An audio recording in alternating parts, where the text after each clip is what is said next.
अस्सलाम वालेकुम, सत श्री अकाल जी। उम्मीद करना ਸਾਰੇ ਠੀਕ ਹੋ ਤੇ ਅੱਛਾ ਜੀ। ਇਸ ਇਹਦੇ ਦਾ ਦੂਸਰਾ ਪਾਰਟ ਔਰ ਜੈਸੇ ਕਿ ਤੁਹਾਨੂੰ ਦੱਸਿਆ ਸੀ ਕਿ ਚਾਰ ਗਲਤੀਆਂ ਹੋਈਆਂ ਨੇ, ਪਾਸ ਨਹੀਂ ਕਰ ਸਕੇ ਤੇ ਕੋਈ ਗੱਲ ਨਹੀਂ, ਇਨਸ਼ਾਅੱਲਾ ਨੈਕਸਟ ਟਾਈਮ ਹੋ ਜਾਏਗਾ ਕਲੀਅਰ ਕਿਉਂਕਿ ਤਿਆਰੀ ਸਹੀ ਹੈ ਉਹਨਾਂ ਦੀ। ਬਾਕੀ ਪਿੱਛੇ ਵੇਖਿਆ ਸੀ ਜਿਹੜਾ ਪਿਛਲਾ ਪਾਰਟ ਅਪਲੋਡ ਕੀਤੇ ਆ, ਜਿਹੜੀਆਂ ਦੋ ਗਲਤੀਆਂ ਇਹਨਾਂ ਦੀ ਹੋਈਆਂ ਸਨ ਉਹ ਬਿਲਕੁਲ ਹੀ ਆਸਾਨ ਸਵਾਲ ਸਨ, ਮੁਸ਼ਕਲ ਨਹੀਂ ਸਨ।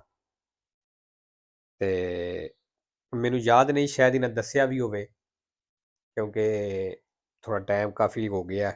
ਮੈਂ ਨੁਸਖੇ ਦਾ ਸੈਂਡ ਕੀਤੇ ਆ, ਬਾਕੀ ਨੰਬਰ ਸੇਵ ਵੀ ਨਹੀਂ ਹੁੰਦੇ ਤੇ ਜਿਹਦੀ ਵਜ੍ਹਾ ਤੋਂ ਮੈਨੂੰ ਯਾਦ ਨਹੀਂ ਰਹਿੰਦੀਆਂ ਗੱਲਾਂ ਵੀ ਕਿਹੜੇ ਸਟੂਡੈਂਟ ਨੇ ਕਿਹੜੀ ਗੱਲ ਕਹੀ ਸੀ। ਅਗਰ ਤੇ ਫੌਰੀ ਇਸਕੇ ਦਾ ਅਪਲੋਡ ਕਰਨਾ ਹੋਵੇ ਫਿਰ ਤੇ ਮੈਨੂੰ ਪਤਾ ਹੁੰਦਾ ਵੀ ਇਹ ਸਟੂਡੈਂਟ ਕੀ ਗੱਲ ਕੀਤੀ ਸੀ। ਤੇ ਹੁਣ ਕਿਉਂਕਿ ਜੈਸੇ ਕਿ ਹਫਤਾ 2 ਹਫ਼ਤੇ, ਮੇਰੇ ਖਿਆਲ 3 ਹਫ਼ਤੇ ਵੀ ਗੁਜ਼ਰ ਚੁੱਕੇ ਨੇ ਨਸਕੇ ਦਾ ਸੈਂਡ ਕੀਤੇ ਹੈ ਤੇ ਇਸ ਵਾਸਤੇ ਮੈਨੂੰ ਚੀਜ਼ਾਂ ਭੁੱਲ ਜਾਂਦੀਆਂ ਨੇ। ਹੋ ਸਕਦਾ ਉਹਨਾਂ ਦੱਸਿਆ ਹੋਵੇ ਕਿ ਵੀ ਮੈਂ ਬਾਅਦ ਵਿੱਚ ਚੇਂਜਿੰਗ ਕੀਤੀ ਹੈ, ਬਹਰਹਾਲ ਪਤਾ ਨਹੀਂ। ਤੇ ਲੇਕਿਨ ਇਹ ਵੇ ਕਿ ਜਦੋਂ ਤੁਸੀਂ ਇਜ਼ਾਮੇ ਕਰਦੇ ਹੋ, ਇਜ਼ਾਮੇ ਆਪਣਾ ਤੁਸੀਂ ਸਾਰੇ ਵੇਰੋ ਫਾਲਸੋ ਕਰ ਲੈਣ, ਜਦੋਂ ਦੁਬਾਰਾ ਪੜ੍ਹਦੇ ਹੋ ਤੇ ਸਿਰਫ ਚੇਂਜ ਜਿਹੜਾ ਸਵਾਲ ਤੁਹਾਡੇ ਮਾਈਂਡ 'ਚ ਆਉਂਦਾ ਵੀ ਇਹ ਵੇਰੋ ਹੈ ਜਾਂ ਫਾਲਸੋ ਹੈ, ਮੈਂ ਗਲਤ ਕਰ ਛੱਡਿਆ, ਚੇਂਜ ਉਹ ਸੂਰਤ 'ਚ ਹੀ ਕਰਨਾ ਹੈ ਜਦੋਂ ਤੁਹਾਨੂੰ ਯਕੀਨ ਹੋਵੇ ਵੀ ਇਹ ਵੇਰੋ ਸੀ ਤੇ ਮੈਂ ਗਲਤੀ ਨਾਲ ਫਾਲਸੋ ਕਰ ਛੜਿਆ, ਫਿਰ ਤੁਸੀਂ ਵੇਰੋ ਕਰ ਲਓ। ਜਾਂ ਫਾਲਸੋ ਹੈ ਤੇ ਮਤਲਬ ਵੇਰੋ ਹੈ ਤੇ ਫਾਲਸੋ ਕਰਨਾ ਹੈ, ਉਹ ਵੀ ਉਹ ਸੂਰਤ 'ਚ ਕਰਨਾ ਹੈ ਜੇ ਤੁਹਾਨੂੰ ਯਕੀਨ ਹੋਵੇ। ਠੀਕ ਹੈ, ਅਗਰ ਡਾਊਟ ਹੈ ਤੇ ਫਿਰ ਰਹਿਣ ਦਿਓ, ਜਿਹੜਾ ਪਹਿਲੀ ਦਫਾ ਹੋ ਗਿਆ ਹੈ ਉਹ ਹੀ ਰਹਿਣ ਦਿਓ। ਹੁਣ ਸ਼ਾਇਦ ਹੋ ਸਕਦਾ ਹੈ ਇਹਨੇ ਮੈਨੂੰ ਦੱਸਿਆ ਹੋਵੇ ਜਾਂ ਕਿਸੇ ਹੋਰ ਸਟੂਡੈਂਟ ਦੱਸਿਆ ਕਿ ਉਹਨਾਂ ਦੀਆਂ ਵੀ ਚਾਰ ਗਲਤੀਆਂ ਹੋਈਆਂ ਸਨ, ਜਿਹਦੇ ਵਿੱਚ ਉਹ ਕਹਿੰਦੇ ਨੇ ਕਿ ਮੇਰੀ ਇੱਕ ਗਲਤੀ ਸੀ ਲੇਕਿਨ 3 ਸਵਾਲ ਐਸੇ ਸਨ ਜਿਹੜੇ ਮੈਂ ਬਾਅਦ ਵਿੱਚ ਚੇਂਜ ਕੀਤੇ ਨੇ। ਉਹ ਕਹਿੰਦੇ ਨੇ ਤਿੰਨੇ ਦੇ ਤਿੰਨੇ ਮੇਰੇ ਗਲਤ ਹੋਏ ਨੇ। ਹੁਣ ਕਿ ਸੈਂਡ ਕੀਤੀ ਅਸੀਂ, ਉਹਨਾਂ ਦੀਆਂ ਵੀ ਚਾਰ ਹੀ ਗਲਤੀਆਂ ਸਨ, ਹੋ ਸਕਦਾ ਇਹੀ ਹੋਣ, ਮੈਨੂੰ ਹੁਣ ਨਹੀਂ ਯਾਦ। ਤੇ ਅੱਗੇ ਵੀ ਬਾਰ-ਬਾਰ ਆਖਣਾ, ਹੁਣ ਫਿਰ ਪਿਆ ਆਖਣਾ ਕਿ ਚੇਂਜ ਉਦੋਂ ਹੀ ਕਰਨਾ ਹੈ ਜਦੋਂ ਤੁਹਾਨੂੰ ਯਕੀਨ ਹੋਵੇ ਕਿ ਇਹ ਸਵਾਲ ਵੇਰੋ ਹੈ ਜਾਂ ਫਾਲਸੋ ਹੈ। ਠੀਕ ਹੈ, ਨਹੀਂ ਤੇ ਜਿਹੜਾ ਪਹਿਲੀ ਦਫਾ ਹੋਇਆ ਉਹ ਹੀ ਰਹਿਣ ਦਿਓ। ਤੇ ਚਲੋ ਜੀ, ਬਾਕੀ ਵੇਖਦੇ ਹਾਂ। La procedura di risarcimento diretto, ਕਹਿੰਦਾ ਜਿਹੜੇ ਡਾਇਰੈਕਟ ਪੈਸੇ ਭਰਨੇ ਵਾਲਾ ਪ੍ਰੋਸੀਡੂਰ ਹੈ, ਤਰੀਕਾਕਾਰ ਹੈ, non è applicabile, ਕਹਿੰਦਾ ਇਹ ਅਪਲਾਈ ਨਹੀਂ ਹੁੰਦਾ se vi sono più di due veicoli coinvolti, ਅਗਰ ਦੋ ਤੋਂ ਜ਼ਿਆਦਾ ਗੱਡੀਆਂ ਸ਼ਾਮਲ ਹੋ ਗਈਆਂ ਨੇ। ਵੇਰੋ ਜੀ, diretto risarcimento ਜਦੋਂ ਦੋ ਗੱਡੀਆਂ ਆਪਸ ਵਿੱਚ ਟਕਰਾਉਂਦੀਆਂ ਨੇ, ਉਹ ਜਿਹੜੇ ਪੈਸੇ ਭਰੀਦੇ ਨੇ, ਪੈਸੇ ਭਰਦੇ ਨੇ ਇੱਕ ਦੂਸਰੇ ਦੇ, ਜਿਹੜਾ ਵੀ ਭਰੇ ਉਹਨੂੰ diretto risarcimento ਆਖਦੇ ਨੇ। ਲੇਕਿਨ ਅਗਰ ਦੋ ਤੋਂ ਜ਼ਿਆਦਾ ਦਾ ਐਕਸੀਡੈਂਟ ਹੋ ਜਾਏ ਤੇ ਉਹ ਫਿਰ diretto risarcimento ਨਹੀਂ ਹੁੰਦਾ। 17 ਨੰਬਰ, diritto di precedenza ਖਤਮ ਹੋ ਗਿਆ। Il segnale raffigurato preannuncia, ਜਿਹੜਾ ਨਿਸ਼ਾਨ ਦਿਖਾਇਆ ਗਿਆ ਦੱਸ ਰਿਹਾ ਹੈ ਕਿ si sta percorrendo una strada, ਵੀ ਤੁਸੀਂ ਇੱਕ ਸੜਕ ਤੇ ਚੱਲ ਰਹੇ ਹੋ। con dritto di precedenza, ਜਿਹਦੀ ਸਿੱਧੀਆਂ ਪਹਿਲ ਹੈ। ਫਾਲਸੋ ਜੀ, ਸਿੱਧੀਆਂ ਪਹਿਲ ਖਤਮ ਹੋ ਗਈ ਹੈ। 18 ਨੰਬਰ, il delineatore raffigurato, ਜਿਹੜਾ delineatore ਦਿਖਾਇਆ ਗਿਆ ਹੈ, ਇਹ posto ai lati delle gallerie a senso unico, ਕਹਿੰਦਾ ਜਿਹੜੀ senso unico gallery ਹੈ ਨਾ, ਉਹਦੀ ਸਾਈਡਾਂ ਤੇ ਹੈ ਲੱਗੇ ਆ ਵੇਰੋ ਜੀ। 19 number, lo spazio totale di arresto, ਜਿਹੜੀ ਟੋਟਲ ਰੁਕਣੇ ਵਾਲੀ ਜਗ੍ਹਾ ਹੈ, aumenta, ਵੱਧ ਜਾਏਗੀ, se la strada è coperta di fango, ਅਗਰ ਸੜਕ ਚਿੱਕੜ ਦੇ ਨਾਲ ਕਵਰ ਹੈ। ਵੇਰੋ ਜੀ, ਅਗਰ ਸੜਕ ਦੇ ਉੱਤੇ ਚਿੱਕੜ ਹੈ, ਸੜਕ ਸਲਿਪਰੀ ਹੈ, ਸੜਕ ਢਲਾਣ ਵਾਲੀ ਹੈ, ਤੇ ਫਿਰ ਸਪਾਸੀਓ ਟੋਟale ਦੀ ਅਰੈਸਟ ਜਿਹੜੀ ਹੈ aumenta ਹੋ ਜਾਏਗੀ, ਵੱਧ ਜਾਏਗੀ। 20 number, il conducente che intende, ਕਹਿੰਦਾ ਉਹ ਡਰਾਈਵਰ ਜਿਹੜਾ ਚਾਹੁੰਦਾ ਹੈ iniziare una manovra di sorpasso, overtake ਸ਼ੁਰੂ ਕਰਨਾ ਚਾਹੁੰਦਾ ਹੈ, non ha obbligo, ਕਹਿੰਦਾ ਉਹਦੇ ਤੇ ਲਾਗੂ ਕੋਈ ਨਹੀਂ ਹੁੰਦਾ, di azionare indicatore di direzione, direction ਵਾਲਾ ਇਸ਼ਾਰਾ ਆਨ ਕਰਨਾ। ਫਾਲਸੋ ਜੀ, ਇਹਨਾਂ ਵੇਰੋ ਕੀਤੇ ਹੈ। ਇਹ ਵੀ ਇੰਤਹਾਈ ਆਸਾਨ ਸਵਾਲ ਸੀ। ਹੁਣ ਚੀਜ਼ਾਂ ਥਿਊਰੀ ਵਿੱਚ ਆਮ ਰੂਟੀਨ ਵਿੱਚ ਉਹ ਦੱਸਦਾ ਵੀ ਜਦੋਂ ਵੀ ਤੁਸੀਂ ਡਾਇਰੈਕਸ਼ਨ ਚੇਂਜ ਕਰਨੀ, ਆਪਣਾ ਕੁਰਸੀਆ ਚੇਂਜ ਕਰਨਾ, ਇਸ਼ਾਰਾ ਲਾਣਾ ਲਾਜ਼ਮੀ ਹੈ, ਭਾਵੇਂ ਸੜਕ ਖਾਲੀ ਕਿਉਂ ਨਾ ਹੋਵੇ।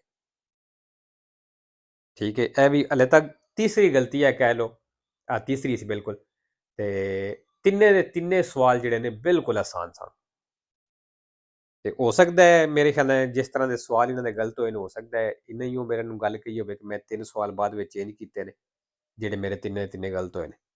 21 number, l'uso delle luci ana abbaglianti, ਕਹਿੰਦਾ ਜਿਹੜਾ ਆਨਾ ਅਬਲਿਆਂਤ ਲਾਈਟਾਂ ਦਾ ਇਸਤੇਮਾਲ ਹੈ ਇਹ ਓਬਲੀਗਾਟੋਰੀਓ ਲਾਜ਼ਮੀ ਹੈ quando si sorpassa un'auto della polizia, ਜਦੋਂ ਪੁਲਿਸ ਵਾਲੀ ਗੱਡੀ ਨੂੰ ਕਹਿੰਦਾ ਓਵਰਟੇਕ ਕਰਦੇ ਹੋ ਉਦੋਂ ਆਨਾ ਅਬਲਿਆਂਤੀ ਲਾਈਟਾਂ ਦਾ ਇਸਤੇਮਾਲ ਜ਼ਰੂਰੀ ਹੈ। ਫਾਲਸੋ, ਅਗਰ ਓਵਰਟੇਕ ਨਹੀਂ ਵੀ ਕਰਦੇ, ਪੁਲਿਸ ਵਾਲੀ ਗੱਡੀ ਦਾ ਤੇ ਇਹਨਾਂ ਲਾਈਟਾਂ ਨਾਲ ਤਲਕ ਹੀ ਕੋਈ ਨਹੀਂ। ਇਹਦਾ ਤਲਕ ਹੈ ਸਾਡੇ ਗੱਡੀ ਚਲਾਣੇ ਨਾਲ। ਜਦੋਂ ਪਬਲਿਕ ਸੜਕ ਉੱਤੇ ਗੱਡੀ ਆ ਜਾਣੀ ਹੈ, ਆਣਾ ਅਬਲਿਆਂ ਤੇ ਲਾਈਟ ਤੁਹਾਡੀ ਆਨ ਹੋਣੀ ਚਾਹੀਦੀ, ਭਾਵੇਂ ਦਿਨ ਹੋਵੇ ਭਾਵੇਂ ਰਾਤ ਹੋਵੇ। 22 number, se un infortunato della strada ਜੇ ਸੜਕ ਦੇ ਉੱਤੇ ਜ਼ਖਮੀ ਹੈ ha riportato fratture agli arti ਵਿੱਚ ਦੱਸ ਰਿਹਾ ਹੱਡੀ ਟੁੱਟ ਗਈ ਹੈ, bisogna chiedergli di muoverli, ਕਹਿੰਦਾ ਉਹਨੂੰ ਕਹੋ ਕਿ ਮੂਵਰਲੀ ਮਤਲਬ ਹਿਲਾ ਇਹਨੂੰ, per valutare il tipo di lesione, ਜਿਹੜੀ ਚੋਟ ਲੱਗੀ ਹੈ ਉਹਦਾ ਵਲੂਤਾਰੇ ਕਰਨ ਵਾਸਤੇ, ਅੰਦਾਜ਼ਾ ਲਾਣੇ ਵਾਸਤੇ। ਫਾਲਤੂ ਜੇਕਰ ਹੱਡੀ ਟੁੱਟੀ ਹੋਵੇ ਤੇ ਉਹ ਤੁਹਾਨੂੰ ਵੀ ਪਤਾ ਵੀ ਨਹੀਂ ਹਿਲਾਈ ਦੀ। 23 number, la forza aderente se eccessiva, ਕਹਿੰਦਾ ਅਗਰ ਰੋਡ ਗ੍ਰਿਪ ਦੀ ਤਾਕਤ ਜਿਹੜੀ ਹੈ, ਪਕੜ ਜਿਹੜੀ ਹੈ ਉਹ eccessiva ਜ਼ਿਆਦਾ ਵੇ, comporta surriscaldamento dei freni, ਫਿਰ ਕਹਿੰਦਾ ਬ੍ਰੇਕਾਂ ਜ਼ਿਆਦਾ ਗਰਮ ਹੋਣ ਦੀਆਂ। ਫਾਲਤੂ। 24 ਨੰਬਰ, ਤਸਵੀਰਾਂ ਵੀ ਇੰਪੋਰਟੈਂਟ ਵੇ। ਹੁਣ ਵੇਖੋ ਹਲੇ ਤੱਕ ਜਿਹੜੀਆਂ ਤਸਵੀਰਾਂ ਬਾਰ-ਬਾਰ ਆਉਂਦੀਆਂ ਨੇ, ਹੁਣ ਮੇਰੇ 3 ਤੋਂ 4 ਤਸਵੀਰਾਂ ਜਾਂ ਸਵਾਲ ਕਹਿ ਲਓ, ਉਹ ਐਸਕੇ ਦੇ ਵਿੱਚ ਵੀ ਆ ਚੁੱਕੇ ਨੇ, ਜਿਹੜੇ ਬਾਰ-ਬਾਰ ਆਉਂਦੇ ਨੇ। Il segnale raffigurato è ਨਿਸ਼ਾਨ ਦਿਖਾਇਆ ਗਿਆ, impone, ਇਹ ਲਾਗੂ ਕਰਦਾ ਹੈ, di dare la precedenza ai veicoli, ਉਹਨਾਂ ਗੱਡੀਆਂ ਨੂੰ ਹੱਕ ਦੇਣਾ ਜੇ provenienti dal senso opposto, ਜਿਹੜੀਆਂ ਆਪੋਜ਼ਿਟ ਸਾਈਡ ਤੋਂ ਆਉਂਦੀਆਂ ਨੇ। ਵੇਰੋ ਜੀ ਇਹਨਾਂ ਫਾਲਸੋ ਕੀਤੇ ਆ। ਅੱਛਾ ਜੀ, ਹੁਣ ਇਸ ਨਿਸ਼ਾਨ ਦੱਸੋ ਗਲਤ ਹੋਣੇ ਦਾ ਤੁਕ ਹੀ ਨਹੀਂ ਬਣਦਾ, ਕਿਉਂਕਿ ਹਰ ਸਿੱਕੇ ਦੇ ਵਿੱਚ ਮੈਂ ਇਹ ਚੀਜ਼ ਦੱਸਣਾ ਕਿ ਇਹ ਨਿਸ਼ਾਨ ਲਾਜ਼ਮੀ ਕਰੋ, ਇਹਦੇ ਪੇਜ ਲਾਜ਼ਮੀ ਕਰੋ, ਤੇ ਉਸ ਦੇ ਬਾਵਜੂਦ ਵੀ ਤੁਸੀਂ ਇਸ ਨਿਸ਼ਾਨ ਨਾਲ ਗਲਤੀ ਕਰੋ ਤੇ ਫਿਰ ਮਤਲਬ ਤੁਸੀਂ ਹਿਸਾਬ ਲਾ ਲਓ ਕੀ ਬੰਦਾ ਕਵੇ। ਠੀਕ ਹੈ ਜੀ, ਚਲੋ 5 number, il segnale raffigurato indica, ਨਿਸ਼ਾਨ ਦਿਖਾਇਆ ਗਿਆ ਦੱਸ ਰਿਹਾ il logo, ਉਹ ਜਗ੍ਹਾ, dove aspettare un autobus di pubblico trasporto extraurbano, ਜਿੱਥੇ ਤੁਸੀਂ ਪਬਲਿਕ ਬੱਸ ਦਾ, ਜਿਹੜੀ ਪਬਲਿਕ ਟਰਾਂਸਪੋਰਟ ਵਾਸਤੇ ਬੱਸ ਹੈ, ਉਹਦਾ ਇੰਤਜ਼ਾਰ ਕਰ ਸਕਦੇ ਹੋ। 26 ਨੰਬਰ, in un secondo, ਇੱਕ ਸੈਕਿੰਡ ਦੇ ਵਿੱਚ, si percorrono circa metri 36, ਕਹਿੰਦਾ ਤਕਰੀਬਨ 36 ਮੀਟਰ ਚੱਲੋਗੇ, se si viaggia a 130 km all'ora, ਅਗਰ ਤੁਸੀਂ 130 ਦੀ ਸਪੀਡ ਤੇ ਚੱਲਦੇ ਹੋ। 27 number, nell'incrocio rappresentato in figura, ਕਹਿੰਦਾ ਚੌਕ ਤਸਵੀਰੇ ਦਿਖਾਇਆ ਗਿਆ, ਇਹਦੇ ਵਿੱਚ il veicolo di, ਕਹਿੰਦਾ ਜਿਹੜੀ ਡੀ ਗੱਡੀ ਹੈ, deve attendere, ਇਸ ਇੰਤਜ਼ਾਰ ਕਰਨਾ ਹੈ ਕਿ il veicolo B sia transitato, ਵੀ B ਗੱਡੀ ਜਿਹੜੀ ਹੈ ਇਹ ਚਲੀ ਜਾਵੇ। ਠੀਕ ਹੈ ਜੀ, ਤਸਵੀਰ ਹੋ ਚੈੱਕ ਕਰ ਲਵੇ ਅਜੇ। अच्छा पता नहीं मैं वेरो बोलिया या फालसो बोलिया, पर मैं ऐसे ही बोल देता है कि बाकी तस्वीर तुसां होर चेक करनी है, क्योंकि मैं कोई नहीं तस्वीरां वेखदा। 28 number, nelle aree di servizio, ਕਹਿੰਦਾ ਆਰਿਆ ਦੀ ਸਰਵਿਸਿਓ ਦੇ ਵਿੱਚ, ਇਹ nelle aree di sosta, ਤੇ ਆਰਿਆ ਦੀ ਸੋਸਤਾ ਦੇ ਵਿੱਚ delle autostrade, ਜਿਹੜੀ autostrade ਦੇ ਨੇ, ਇਸ ਤਰ੍ਹਾਂ ਦੇ ਸੁਬਾਨੇ ਪ੍ਰਿੰਸੀਪਾਲੇ ਦੇ ਨੇ। Gli animali possono circolare, ਕਹਿੰਦਾ ਜਾਨਵਰ ਚੱਲ ਸਕਦੇ ਨੇ, solo, ਸਿਰਫ, se debitamente custoditi, ਜੇ ਚੰਗੀ ਤਰ੍ਹਾਂ ਸੰਭਾਲੇ ਆ ਉਹਨਾਂ ਤੇ। ਵੇਰੋ ਅੱਛਾ ਜੀ, ਮੁਸ਼ਕਿਲ ਸਵਾਲ ਵੀ ਨਾ ਠੀਕ ਕੀਤੇ ਨੇ, ਚਾਰੇ ਗਲਤੀਆਂ ਜਿਹੜੀਆਂ ਨੇ ਇੰਤਹਾਈ ਆਸਾਨ ਸਵਾਲ ਜਿਹੜੇ ਇਹਨਾਂ ਦੀਆਂ ਗਲਤੀਆਂ ਹੋਈਆਂ ਨੇ, ਤੇ ਫਿਰ ਇਹਦੇ ਵਿੱਚ ਉਹ ਵੀ ਚੀਜ਼ ਆਉਂਦੀ ਕਿ ਹਾਲੇ ਇਹਨਾਂ ਦੀ ਕਿਸਮਤ ਵੀ ਨਹੀਂ ਸੀ, ਬਾਕੀ ਤਿਆਰੀ ਠੀਕ ਹੈ ਉਹਨਾਂ ਦੀ।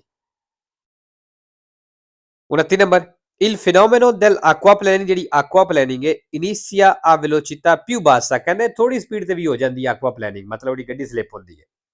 se il pneumatico è molto consumato, ਅਗਰ ਟਾਇਰ ਜ਼ਿਆਦਾ ਘਸੇ ਆ। ਵੇਰੋ ਤੇ ਬਾਕੀ ਇਹਦੇ ਵਿੱਚ ਇਹ ਵੀ ਚੀਜ਼ ਹੋ ਸਕਦੀ ਹੈ, ਕੁਝ ਬੰਦੇ ਜਿਹੜੇ ਨੇ, ਜਿਹੜੇ ਸੌਖੇ ਸਵਾਲ ਉਹਨਾਂ ਨੂੰ ਲੱਗਦੇ ਨੇ, ਜਾਂ ਛੋਟੇ ਕਹਿ ਲਓ, ਮਤਲਬ ਉਹ ਵੀ ਜਿਹੜੇ ਸੌਖੇ ਸਵਾਲ ਲੱਗਦੇ ਨੇ ਉਹਦੇ ਤੇ ਜ਼ਿਆਦਾ ਗੌਰ ਹੀ ਨਹੀਂ ਕਰਦੇ, ਐਵੇਂ ਸਰਸਰੀ ਜਿਹਾ ਪੜ੍ਹ ਛੜਿਆ, ਸੌਖਾ ਵੇ, ਠੀਕ ਹੈ, ਪਤਾ ਵੇ, ਧਿਆਨ ਨਾ ਕੀਤਾ, ਗੌਰ ਨਾ ਕੀਤਾ, ਵੇਰੋ ਫਾਲਸੋ ਕਰ ਦਿੱਤਾ। ਇਸ ਤਰ੍ਹਾਂ ਵੀ ਗਲਤੀਆਂ ਹੋ ਜਾਂਦੀਆਂ ਨੇ।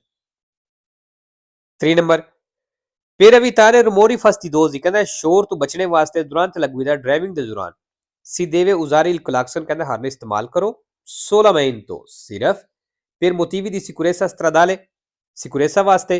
ਅੱਗੇ ਉਹਨੇ ਬ੍ਰੈਕਟ ਵਿੱਚ ਦੱਸ ਦਿੱਤੇ ਹੈ, ਟਰਾਂਸਪੋਰਟੀ ਫੇਰੀਤੀ ਵਿੱਚ ਜ਼ਖਮੀ ਲੈ ਕੇ ਜਾ ਰਹੇ ਹੋ, ਅਮਲਾਤੀ ਬਿਮਾਰ ਲੈ ਕੇ ਜਾ ਰਹੇ ਹੋ, ਪੈਰੀਕੋਲੋ ਇਮੀਡੀਆਟੋ, ਜਾਂ ਜਦੋਂ ਅਚਾਨਕ ਕੋਈ ਖਤਰਾ ਬਣਦਾ ਉਦੋਂ ਕਹਿੰਦਾ ਸਿਰਫ ਹਾਰਨ ਦਾ ਇਸਤੇਮਾਲ ਕਰੋ। ਵੇਰੋ